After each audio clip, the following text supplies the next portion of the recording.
Hey, Phantomaniacs, welcome to the newest unboxing here on the Needless Things YouTube channel. Today I'm taking a look at the Blurrg from the Mandalorian. This is a Star Wars vintage collection. This is a creature I was asking for from the second it appeared on screen. To be honest, I would almost prefer it if it were a retro-styled one. Now, granted, this could probably be... Well, no, it couldn't, because I bet it doesn't have the hatch in the back. Anyway, the reason I bought this... When it was first released, I thought the price was a little bit high. Amazon marked it down some, and I thought, well, I have to buy this because I've been complaining about Hasbro not making enough creatures for years. Since this creature appeared on screen 4 years ago or whenever it was. So I thought, well, I can't complain about creatures if I don't, or the lack of creatures if I don't buy the ones that they produce. And this was marked down to $34, which is still a little pricey, but at the same time, if you consider that these figures are $17,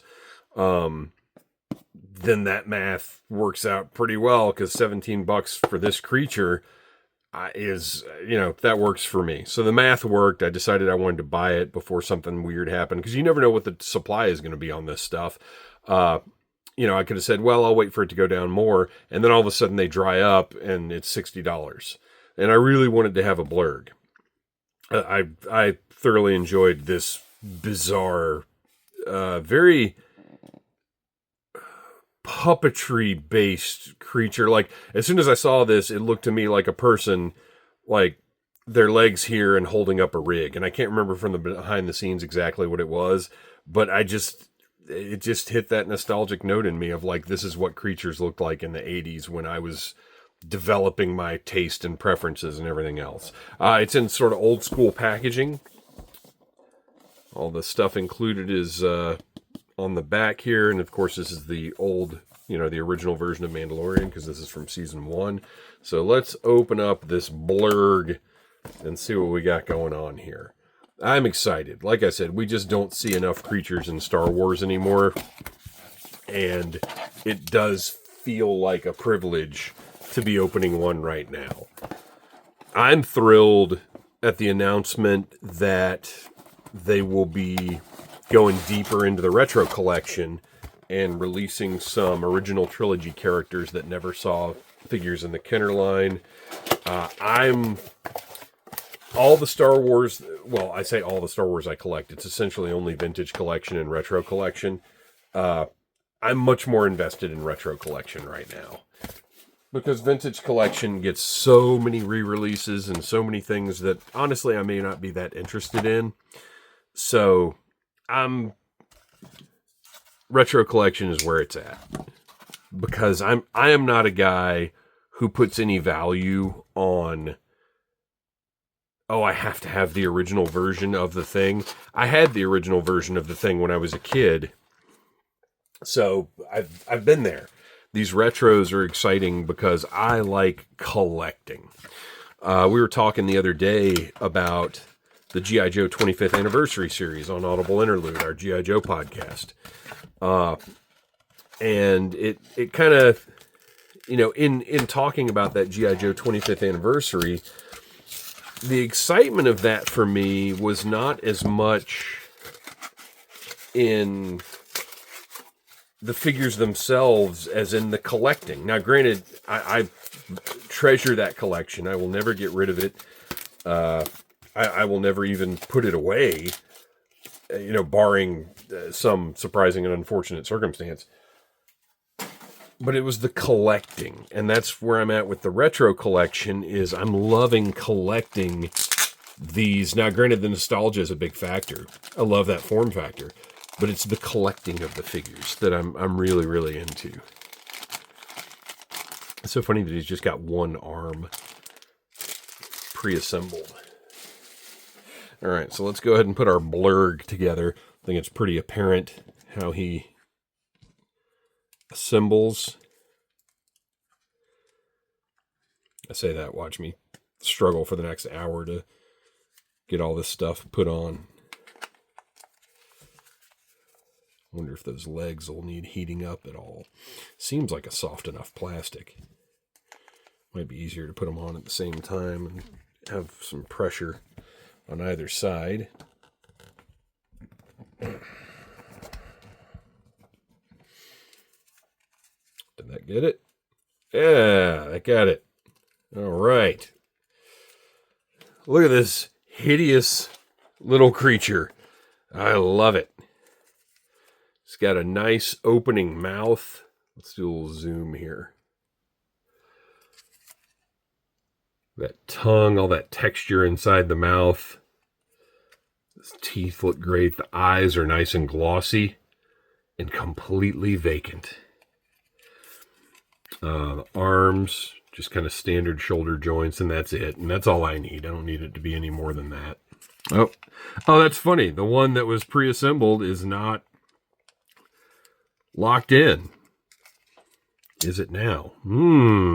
Interesting. So that arm's a little, like, it'll hold, but if you pull on it too hard, it is going to pop out of there. Now, I wonder if the other one, oh yeah, the other one's in there solid. Interesting. So I wonder if it's part of their assembly process that maybe abused this a little bit and it doesn't hold as well as it should. But like I said, it holds well enough. I mean, look, it's staying in there. And then those back legs are on, as you saw, big, giant ball joints. Lots of mobility there. He's got little knees that turn and pivot. His little feet. Just modern ankle articulation that you'd see on any other figure. Of course, we've got a stubborn knee. It wouldn't be a modern figure without some kind of stubborn knee joint or elbow. At least one. So you'll be able to get this guy to stand pretty well, I think. Especially with that tail for balance. The tail is on a ball joint as well. Lots of movement there. And you can see all that skin texture and the paint. I can imagine a retro version wouldn't be terribly different from this one. I think it would probably eliminate... I don't think we'd have the hinges on the shoulders. We wouldn't have the knees and the ankles. Otherwise, I think it'd be pretty similar. And of course, we would have a hatch up here to put the figure in.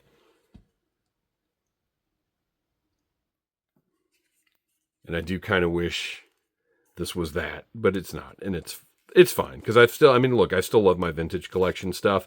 It's just not as exciting to me now. So the collection that I have is, I love it. It's out. It's going to stay out. Oh, I wonder if this pops off so you can slide that off for naked mode. So because that one, once that's plugged in, this one's not coming out. So I wonder if that's intentional for that one. Oh no, because look, this pegs together. So never mind. You don't have to remove the arm at all. I do really like that there is a hole in the creature and that pegs into place. That's some really good engineering right there. I don't mind that hole being underneath there. And it, like I said, it'll hold that saddle in place so it doesn't slide all around in a way that it shouldn't. And then you've got the bit and the reins that I guess are going to go like that. Yep, I believe so.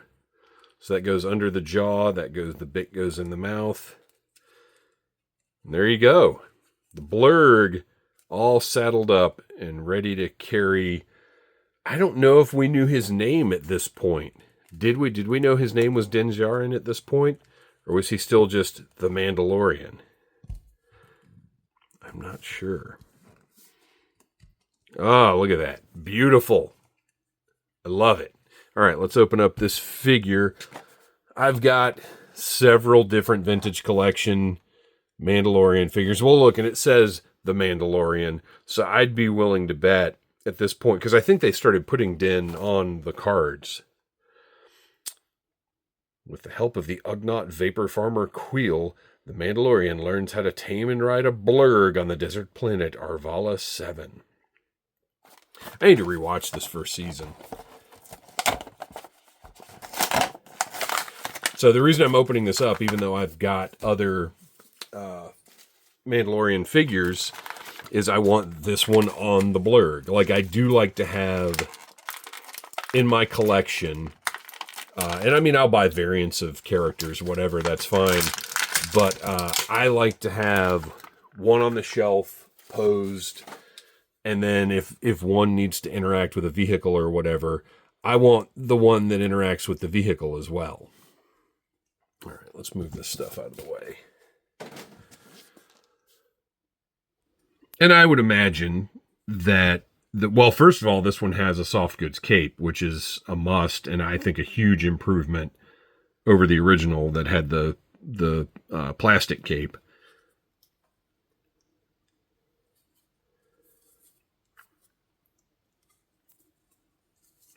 He's got the armored... Oh, sorry.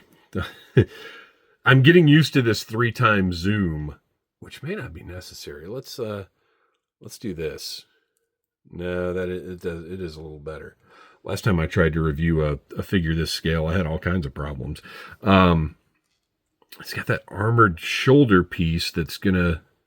Well, okay, so it does go up on top. So you do still get most of your range of articulation there. Great sculpted detail, great painted detail. That's nothing new. I mean, vintage collection stuff. That is something I will say. It's not the most exciting line in the world for the past few years, but the quality from the things that I have picked up, and look at that, the different style shoulder pauldrons or armor or whatever. So that one slides up under, and because this is a larger piece, that goes up over.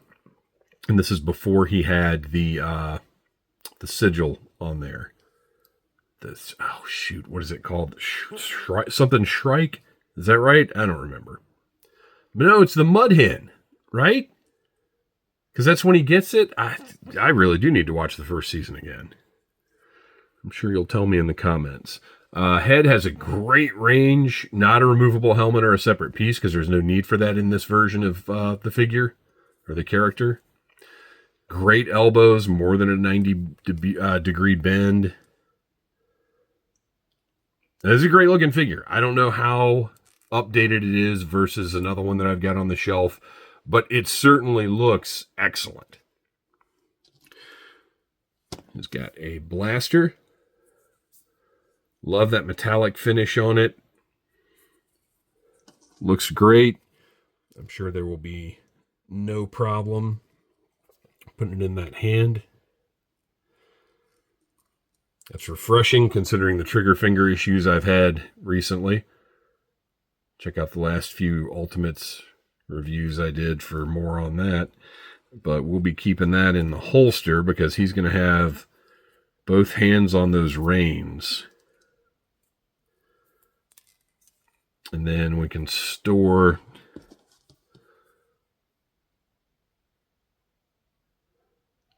great detail on this thing.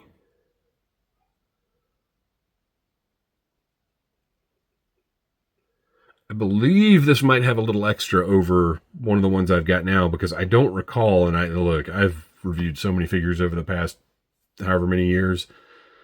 I don't recall this gold detailing on other ones, but I could be wrong about that. It could be the exact same thing. It's a slightly more rigid plastic than some other accessories we get, so that's nice. You can see it's nice and straight, holding its shape really well. So let's store that. Same deal. He's got a peg hole and then a hole through his bandolier. Shouldn't that? No, I guess it goes this way. I feel like it should go the other way, though.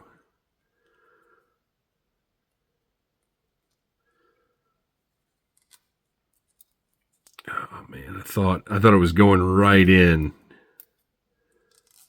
Oh, there we go. Oh, nice and snug. Look at this. Just holding it by the rifle. It's staying in place. That's fantastic. I do not believe he's going to be able to ride the Blurrg with this mounted, unless you put it the other way, and it's going to look really crazy if you do that, because that seems like it sticks up really far. But see, I feel like that seems nuts. But see, I feel like this is what sticks up over his shoulder. I don't know. I'm just going to put him on like that. Who cares? It's all about having one to ride the creature.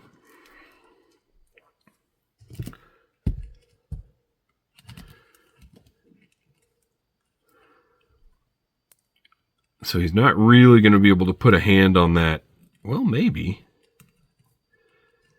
Oh, man. Okay. So you can get...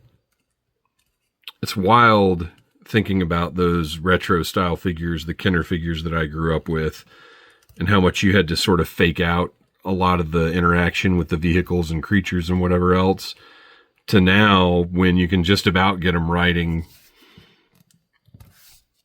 like how they ride the thing, like realistically.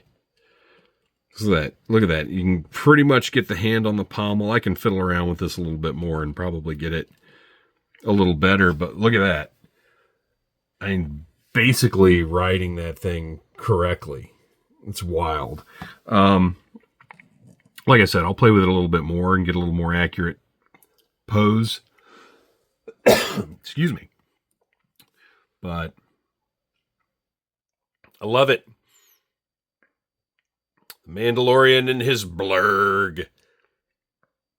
What better combination could there be? Oh, we'd find out later on. Thanks for watching. Please like, subscribe, share. Tell your friends about needless things. And until next time, buy what you like. Blurrg. Smash that like button if you like needless things.